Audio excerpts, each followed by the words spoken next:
E aí, galerinha, joinha? Bom, o papo de hoje é com o Lucas Fonseca. Ele é engenheiro espacial da missão Garateia. Ele recusou trabalhar na NASA, acredita? Então se liga no vídeo de hoje.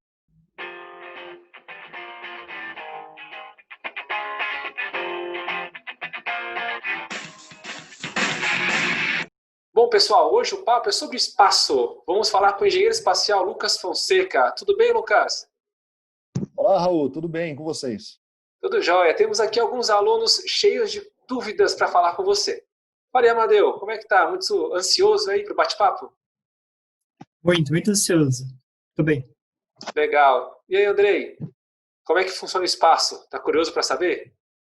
Sim, sim, com certeza. Inclusive, para mim está sendo uma honra conversar com alguém da área, já que eu me interesso bastante. Legal. E aí, Camila? Empolgada? Bastante. Bastante, legal. Eduardo, qual a expectativa aí? Fala, prof. A expectativa é que quando sempre a gente se envolve com alguma coisa com o Lucas, vai sair algo bem legal disso. Legal. E aí, Yasmin, empolgada para conversar com o Lucas? Salgada. Muito bem. Olá, professora Janaína, tudo bem? Qual a sua expectativa para a conversa com o Lucas? Oi, professor Raul. Muito obrigada pela participação, convite. E as expectativas são as melhores, né? Acredito que a gente vai aprender muito nessa parte. Opa, boa tarde. O meu nome é Andrei Cades, eu sou um estudante de Parnaíba. E a minha pergunta é em relação às notas, principalmente nas matérias de exatas, como física e matemática. Como eram suas notas? Poxa, essa pergunta é boa, viu, Andrei? As minhas notas na escola, né, ensino fundamental, ensino médio, eu sempre tive notas entre os 20 e 25% dos melhores da classe. Mas eu acho que eu tinha certa facilidade de estudo, de aprendizado, e eu nunca me senti que eu estudava o suficiente. E eu percebi isso quando eu entrei na faculdade, porque eu mantive aquele mesmo ritmo que eu tinha na época de escola. E aí eu comecei a ter algumas dificuldades durante o curso de graduação, porque a faculdade demandava um empenho muito maior do que o empenho que eu estava acostumado na época de colégio. Óbvio que para passar no vestibular eu tive que dar uma empenhada e durante uns 8 meses eu peguei com muito afinco para conseguir passar na Universidade de São Paulo, né, onde eu fiz minha primeira graduação. Eu fiz engenharia mecatrônica. Beleza. A segunda,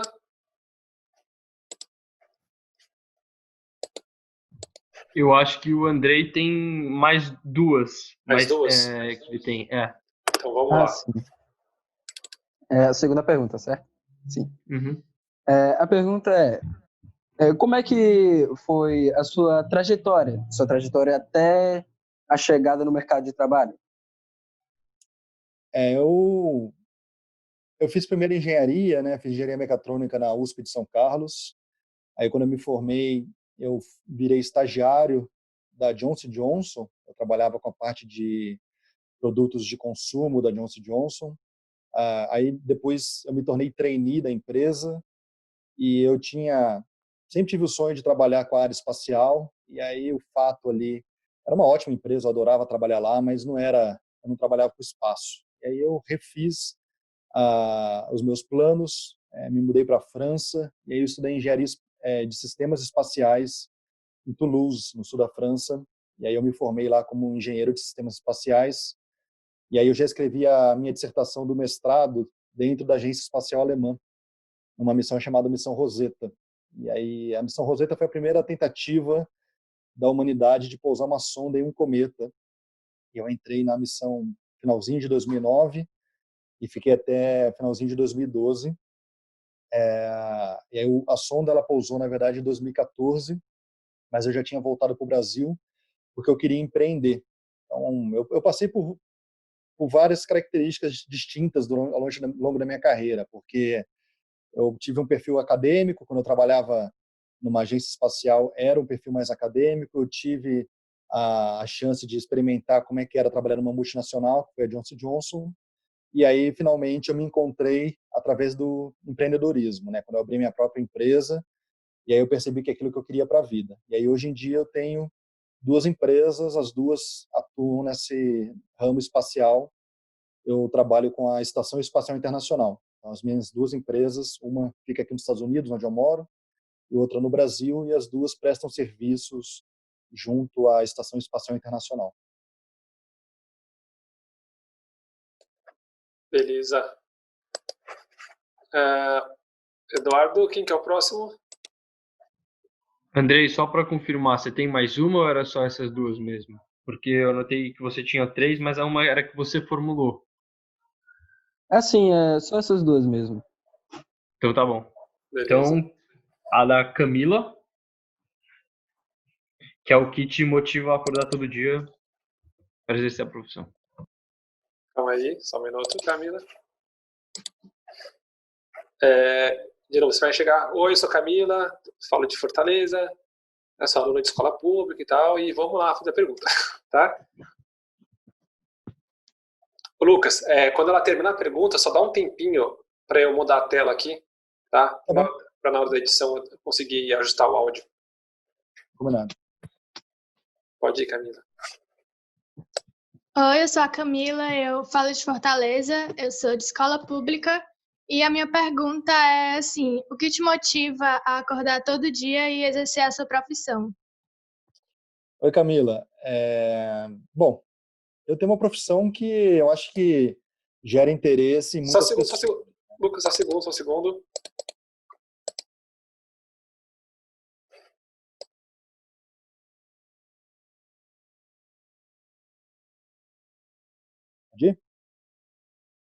Oi, Camila.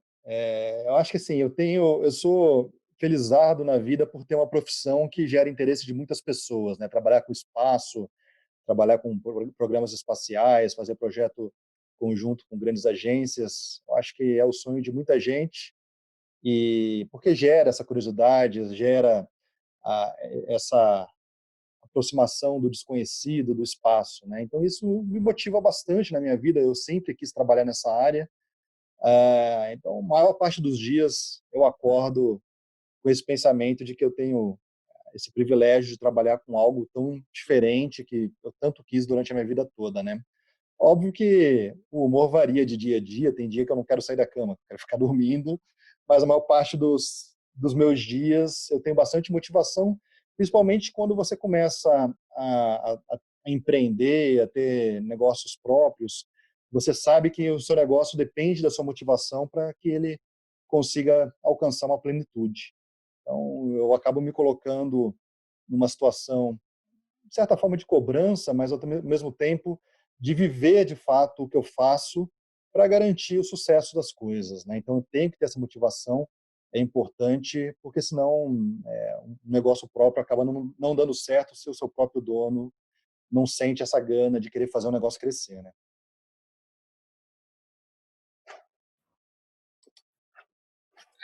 Camila, quer fazer a sua próxima? Próxima.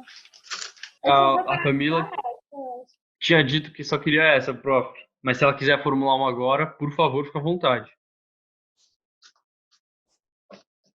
Ok, pode ser aquela que eu não lembro, mas alguém falou em relação ao mercado de trabalho?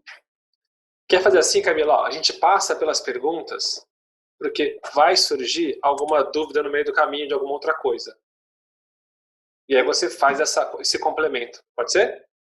Tudo bem? Então, seguindo a ordem, é uma deu agora. Tá, porque já tinha essa pergunta do mercado, acho que já tem, né? Então vamos lá, Matheus, só um segundo.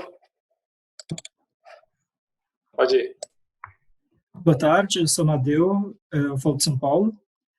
Lucas, você tinha mencionado que você fez engenharia aeroespacial na França. Queria te perguntar se tinha algum motivo específico pelo qual você fez na França, não em algum outro país.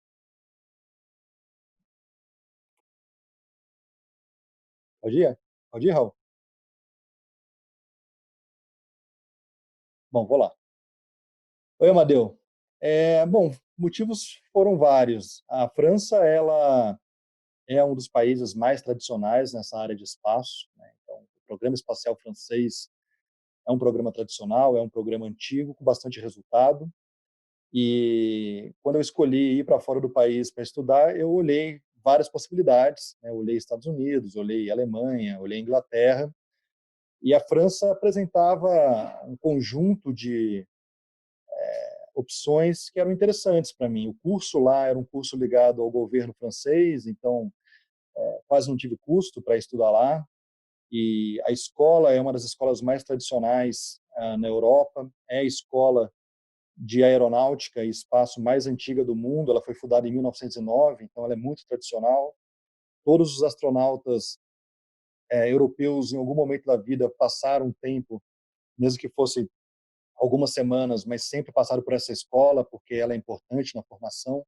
Então, toda essa soma de características, mais o fato de que eu já conhecia a França, já tinha viajado por lá e gostava muito do país, somaram-se e aí eu acabei escolhendo ir para essa escola. E acho que foi uma escolha bem acertada, porque ela abriu muitas portas na minha carreira.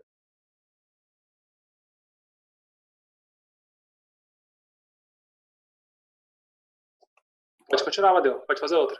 Posso continuar? Tá. Lucas, o curso de engenharia espacial ele tem aqui no Brasil. Eu queria saber se você sabe se tem alguma diferença muito grande entre como ele é aplicado aqui no Brasil e fora, na Europa e na França. E se sim, qual que é essa grande diferença? Pode ir. O curso no Brasil ele chama aeroespacial, então ele mistura cadeiras da aeronáutica com cadeiras do espaço. E o curso que eu fiz na França, ele na verdade era um curso de sistemas espaciais, então eu não aprendi nada sobre aeronáutica no meu curso. Então essa diferença ela é importante. O curso brasileiro das várias instituições que oferecem hoje em dia segue um modelo mais americano. Então aqui nos Estados Unidos é comum o curso ser aerospace, né, aeroespacial. E o curso que eu fiz na França ele era baseado em projetos, né? Então, em vez de eu ter provas e mais provas, eu tinha projetos. E aí eu tinha que entregar esses projetos. E é um tipo de ensino que vem sendo adotado mais e mais, mas no Brasil ainda não incorporou muito esse tipo de ensino, pelo menos para engenharia, né? Então, a gente ainda é muito tradicional nesse quesito de aplicar provas e ter ali a importância de ter essas notas, né, essa aprovação baseado em testes, né? Os cursos hoje em dia, alguns nos Estados Unidos, boa parte na Europa, são baseados na entrega de trabalhos. Então, você, ao invés de ser cobrado num dia específico, num momento específico, eles te dão um prazo um pouco maior, mas com um escopo mais multidisciplinar, para você reconhecer o problema, conseguir trabalhar sobre o problema e entregar. Então, esse tipo de ensino, que é ensino baseado em projetos, vem sendo bastante adotado ao redor do mundo. E recentemente estive conversando aí com o coordenador do curso de aeroespacial do ITA, e o ITA está tentando adotar cada vez mais para esse tipo de ensino.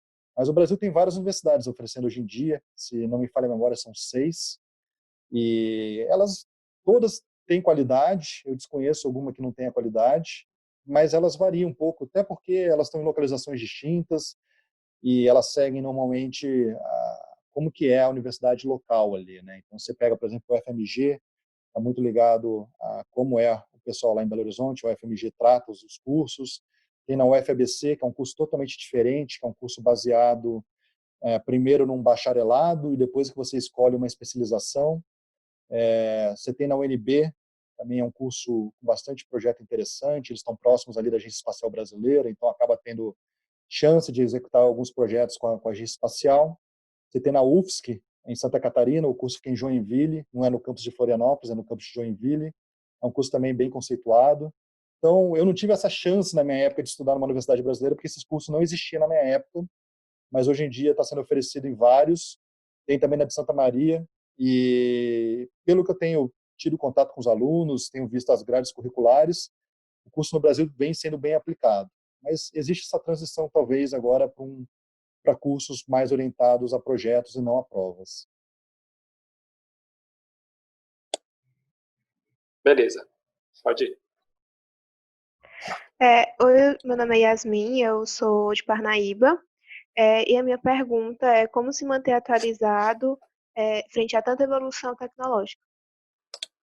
Oi, Yasmin. Essa pergunta é ótima, porque ela, na verdade, atinge todas as profissões, né? Então, Quando você, por exemplo, trabalha na academia, é importante você visitar congressos, conversar com outros pesquisadores de outras universidades para se manter sempre atualizado. Já na indústria, né, nem sempre você fica indo em muito congresso, não é tão comum. Mas você tem que estar atento às novas tecnologias. E aí, o que acontece normalmente quando você trabalha numa multinacional é que os fornecedores te trazem novas ideias do que o mercado está oferecendo.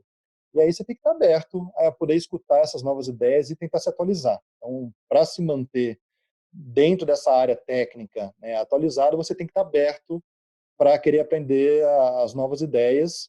Eu diria que a principal ferramenta hoje em dia é a internet, que funciona para qualquer coisa, inclusive para se atualizar em âmbito profissional.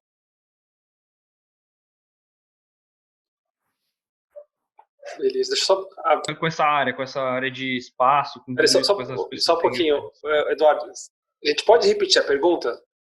Claro, claro. Porque eu acho que vai sair um ruído que nem saiu no outro vídeo aqui, que eu tava com o microfone aberto. Ah, não, beleza. E tava dando uma interferência. Não, pode, a pergunta anterior. Desculpa, anterior, beleza. Desculpa, Lucas, a história da Roseta de novo. É porque vai dar um ruído que deu na outra gravação. Tá bom. Vamos lá, pode ir. Bom, Lucas, eu fiquei sabendo durante sua carreira profissional, que eu já ouvi a história algumas vezes, que você recebeu uma proposta da NASA e da European Space Agency e você acabou recusando a proposta da NASA. Eu queria entender melhor como é que você mediu essas duas opções e acabou tirando a NASA da jogada e aceitando a proposta da ESA. Essa pergunta me persegue, na verdade, porque quando você coloca meu nome no Google, a primeira coisa que aparece lá é o brasileiro que disse não à NASA, né? E isso é coisa de jornalista, obviamente. Eu nunca falei publicamente que eu disse não à NASA. E aí acaba me perseguindo bastante. Mas a história é interessante, porque quando eu estava finalizando o meu mestrado, eu tinha que necessariamente procurar uma empresa ou um instituto para escrever a dissertação do mestrado. Isso fazia parte do mestrado que eu fazia, que era um mestrado de especialização em engenharia de sistemas espaciais. E aí eu comecei a mandar o meu currículo para vários locais, várias agências. Mandei para a JAXA, que é a agência espacial japonesa, mandei para o CNES, que é a agência espacial francesa, mandei para a Alemanha e também mandei para os Estados Unidos. E aí eu tenho uma colega, que é uma astrônoma brasileira famosa, que trabalhou com Hubble por 20 anos, chamada Duília de Mello, e ela, na época, estava com algumas oportunidades de projetos junto à NASA. Ela trabalha numa universidade em Washington, hoje em dia ela é vice-reitora, e ela falou, Lucas, você quer vir trabalhar na NASA?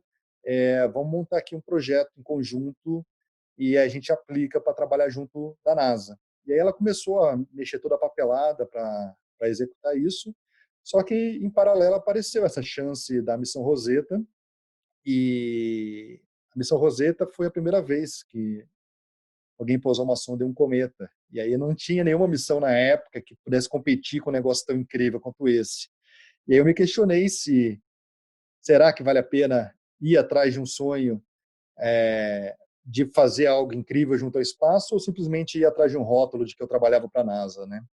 E aí aquilo não desmereço de maneira alguma, porque a NASA também faz vários feitos incríveis e acho que os maiores feitos já executados no espaço até hoje foram feitos pela NASA, mas naquele momento era um momento especial da Agência Espacial Europeia. Ela estava pousando uma sonda em um cometa e isso nunca tinha sido feito. E aí até o fato da proposta, que eu ia trabalhar exatamente com o pouso da sonda, eu ia fazer parte da equipe de operações que criava ali não só os cálculos, mas todos os procedimentos para realizar o pouso, aquilo me deixou assim em estado de êxtase. E aí eu falei, olha, é isso aí que eu quero para minha vida. E aí eu fui trabalhar, na verdade, para a Agência Espacial Alemã, então eu era um membro do staff alemão dentro do projeto da Agência Espacial Europeia.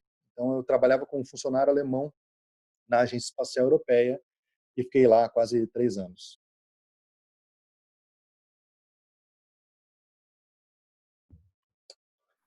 Eduardo, tem mais alguma? Eu tenho uma última, posso? A última, né? Isso, pode. Beleza, Lucas, só para dizer que essa história é muito incrível sempre, até ouvindo repetido é incrível. Posso fazer? A minha última pergunta, ela é mais, ela abrange um campo grande de possíveis respostas, mas eu queria saber o que você, que é uma pessoa que já tem praticamente uma carreira, uma vasta carreira e vasta experiência com essa área de espaço, aconselharia uma pessoa que gostaria de seguir essa mesma área, Lucas, por exemplo, se tornando um possível astronauta ou alguém que queira ter esse contato direto com o espaço?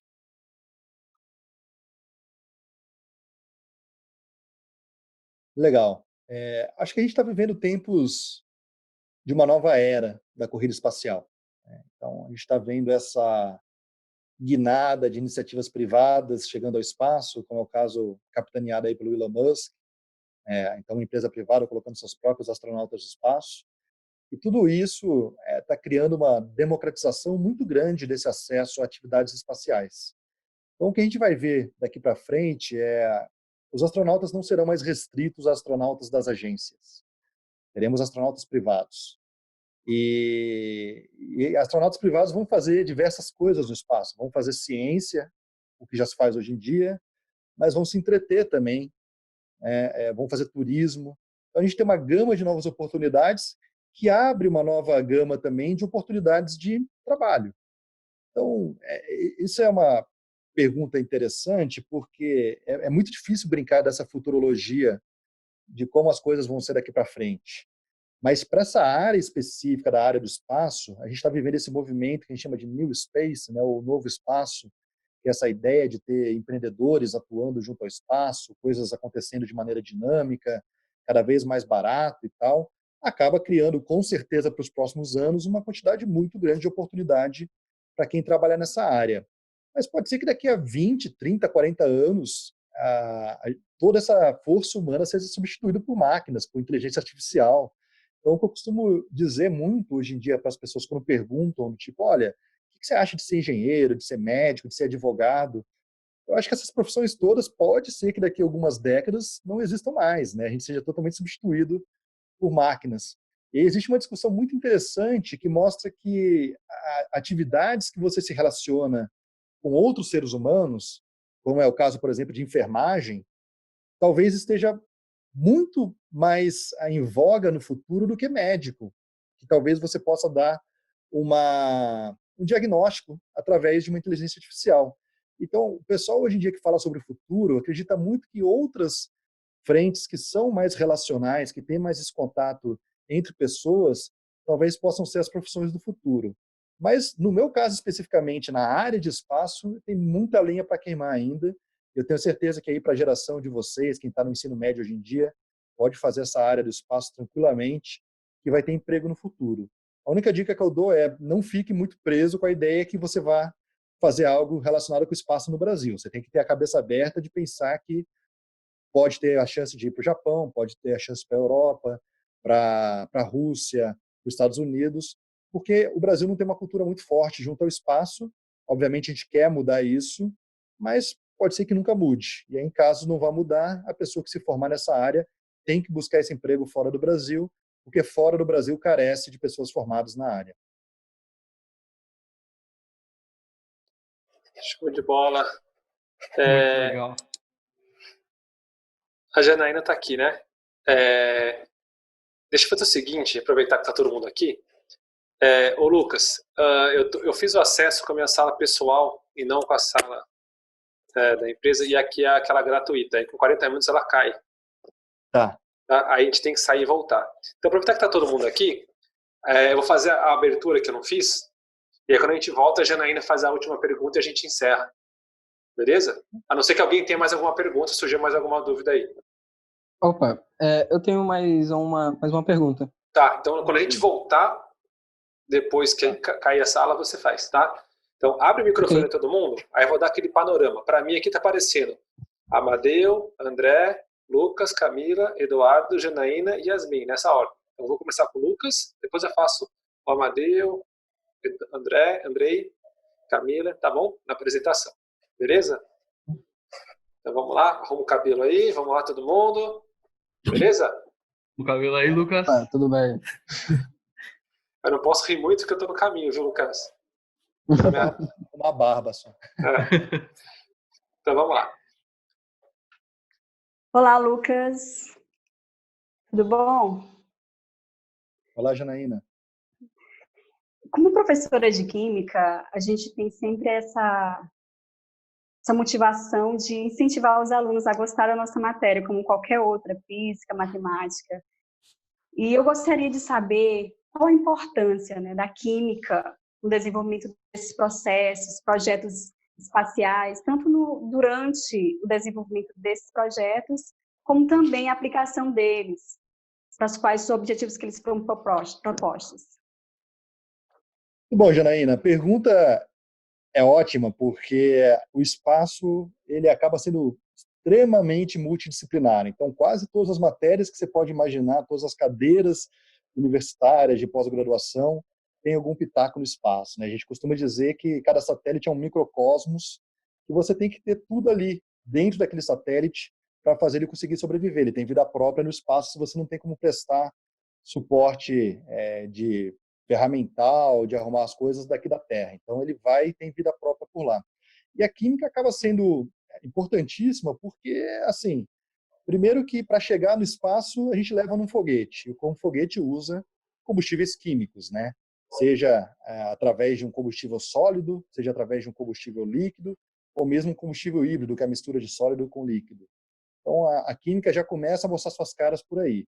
Na parte do espaço, a gente tem toda a preocupação de qual material vai ser utilizado para suportar aquele ambiente extremo, onde temos muita radiação, temos alteração de temperaturas brutais, e temos, claro, essa ideia de que sempre está num corpo que está próximo ali de um ambiente de muito vácuo, né, de quase um vácuo perfeito. Então, somando tudo isso, o material tem que ser extremamente preparado para essa vida no espaço. Isso tudo é um processo químico, esse desenvolvimento de novos materiais, tudo isso é estudado no espaço. E além disso, por exemplo, quando você começa a falar de pesquisas científicas feitas no espaço, principalmente na Estação Espacial Internacional, você tem muitas dessas pesquisas que são pesquisas relacionadas à química. Então, a gente usa esse ambiente espacial, esse ambiente que a gente chama de microgravidade, para testar conceitos físicos, químicos e biológicos. Então, por isso que eu falei que a gente acaba incorporando quase todas as áreas dentro do espaço, porque o espaço é algo muito vasto, em questão de conhecimento que você pode adquirir. Então, todas as frentes têm aí espaço junto ao espaço. Bom, a minha pergunta é assim, se eu poderia dar algumas dicas de estudos para nós alunos interessados, porque, por exemplo, você citou o Enem. O Enem foi citado como um vestibular para entrar em uma instituição para estudar, ser um estudo de engenharias. Mas tem algumas instituições que têm seus próprios vestibulares, como eu posso dar exemplo do ITA. O ITA tem um vestibular que você tem que fazer ele para você entrar, entende? Então, algumas dicas de estudos, dicas de instituições para nós alunos nós interessados em exercer a profissão de engenheiro aeroespacial. Essa pergunta, Andrei, eu posso trazer minha própria experiência, porque eu não passei no ITA. E por que eu não passei no ITA, né? O ITA eu tinha que fazer prova de química, física, matemática e português. E você tem um número mínimo de questões que você tem que acertar em cada uma delas para ser aprovado no ITA. E eu fui muito bem em física e matemática, tirei uma nota maior do que as pessoas que normalmente são aprovadas. Em português eu consegui manter a média, só que química eu fui mal, porque não levei tão a sério o estudo de química para o vestibular do ITA.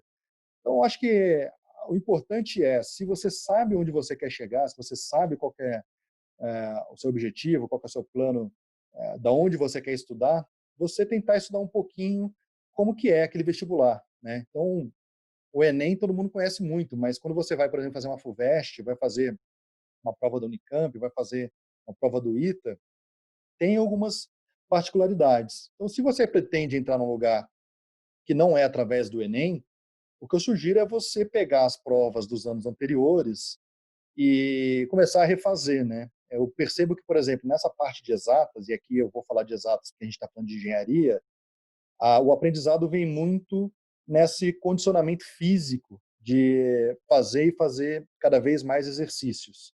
Então, quando você pega a prova de anos anteriores e começa a fazer aquelas provas, você conhece o modelo que a instituição aplica e você acaba se condicionando melhor para aquela prova, né?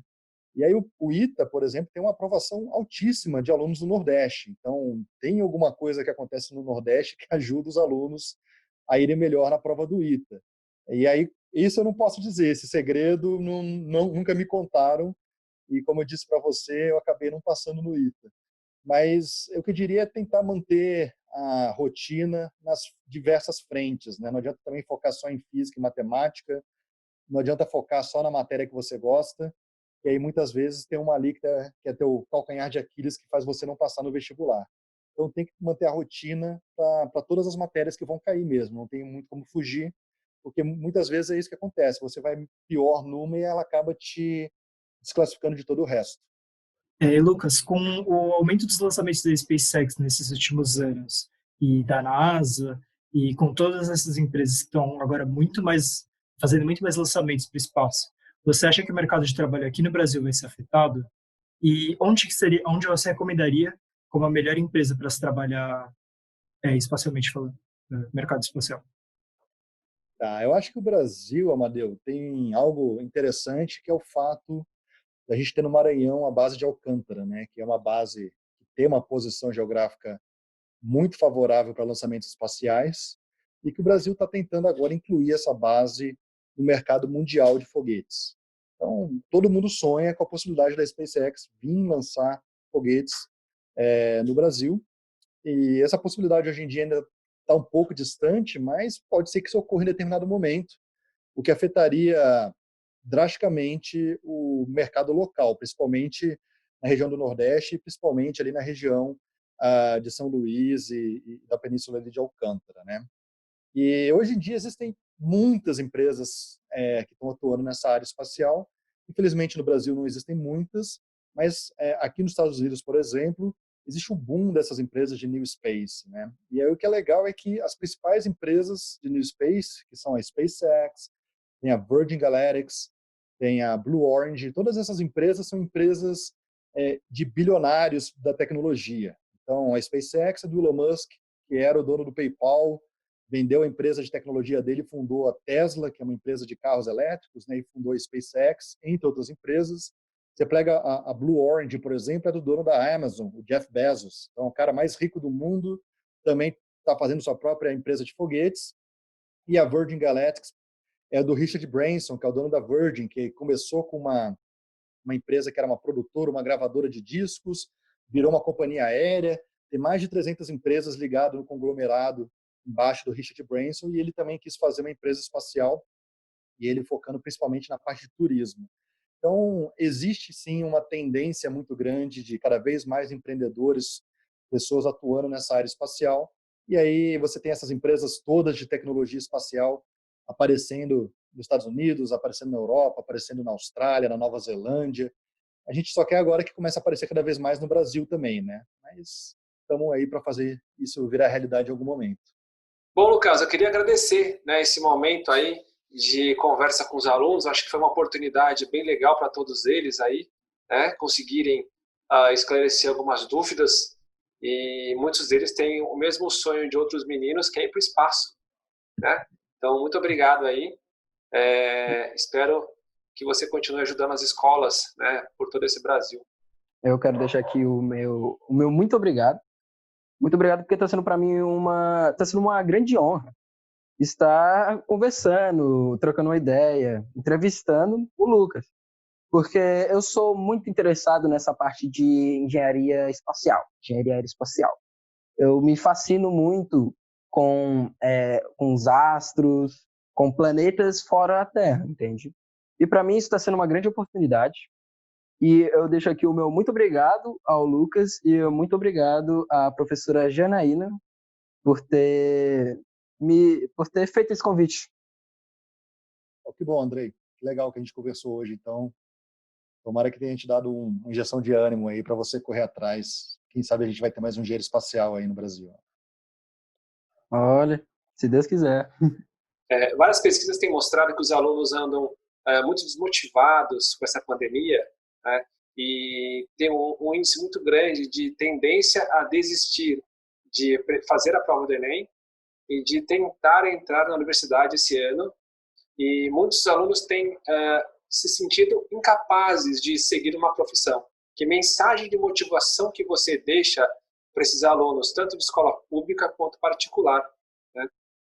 Com uma visão de futuro aí. Eu acho que estamos vivendo tempos difíceis para todos, né? Não é uma coisa única dos alunos, única dos adultos, né? Único dos idosos. Todo mundo está passando por um momento muito difícil que, obviamente, impacta em suas atividades do dia a dia, né? Eu, como profissional, tenho minhas atividades impactadas por conta dessa pandemia toda que a gente está vivendo, né? E o que a gente tem que olhar é falar, olha, como que eu consigo tirar algum tipo de diferencial de um momento como esse?